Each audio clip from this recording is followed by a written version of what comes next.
another way to die.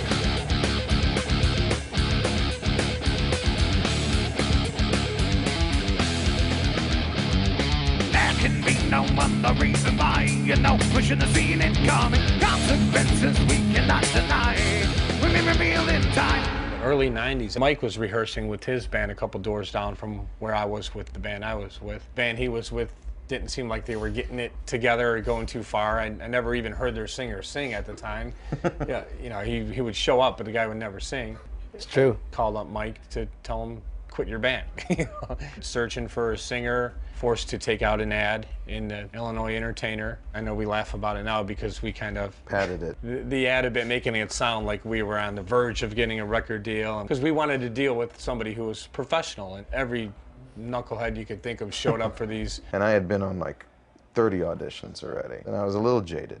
And I walked into this space, and I'm wearing like jean shorts and sandals and a white t-shirt. Total North Side Chicago stoner boy. And these guys looked like Skid Row.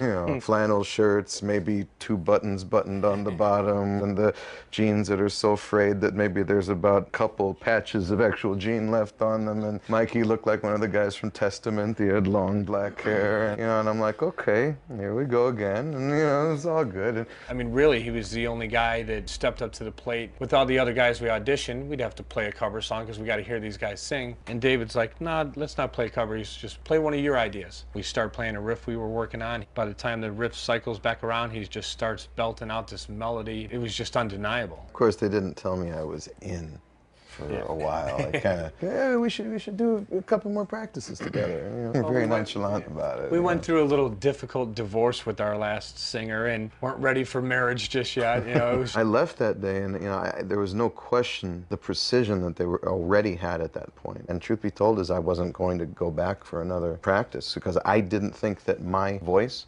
could suit the aggressiveness of what they were already producing. I went home, and my buddy Jordan, he said to me, he's like, look man, I'm telling you what I heard today, you're an idiot if you don't go back. You guys created something there today, and it's real. Maybe 3 months at the most, and we were already playing our first show. Patience melts as we pollute the sky, a sign of devastation coming. We don't need another way to die. When we repent in time. Came in on the third record, 10,000 Fists. They had a parting of ways with their previous bass player. They announced on their website, if you want the position to try out for the bass player Disturbed, we're having open auditions. Even though I did previously know the guys from touring before in some of my other acts, we did Ozfest together and did some other touring. When they put that on the website, I was like, well, what more can anyone ask for? Probably sold 6 or 7 million at that point. We didn't want to just hand it over to anybody, so that's why we opened the doors and said, you know what, if a local guy walks in here and raises the bar, he gets the job. I walked in and kind of surprised him, like, hey, John, what are you doing here? Oh, I'm here for the gig. And there was about 280 or 300 bass players standing in line. Not everyone was a great player. A lot of people were just standing in line because they just wanted to meet the band. The decision was made shortly after that. Although he didn't know that. No, they messed with me, of course. I got a little call back from Jeff Pataglia, the manager. Well, the guys like you, but there's this other guy. The other guy's really good, and he knows all the songs. Guys want to have you back, but they want to make sure that you know all the songs. Okay, he has 2 records worth of material plus B-sides. He calls me on Friday, so we're gonna fly you out Monday. Can you learn all the songs this weekend? And it was Easter. Yes, I can. In the back of my head, I thought to myself, I wonder if they're messing with me. Gentle hazing. Yeah, it was hardly anything that bad. Gentle.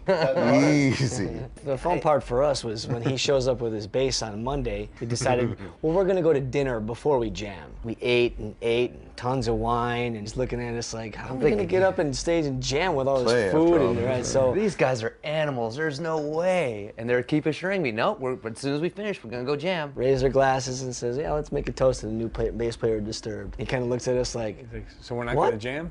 Yeah. We don't need another way to die.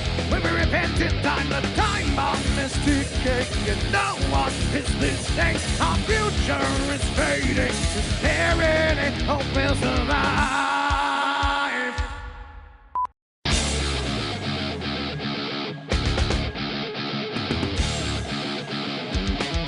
It's just another way to die.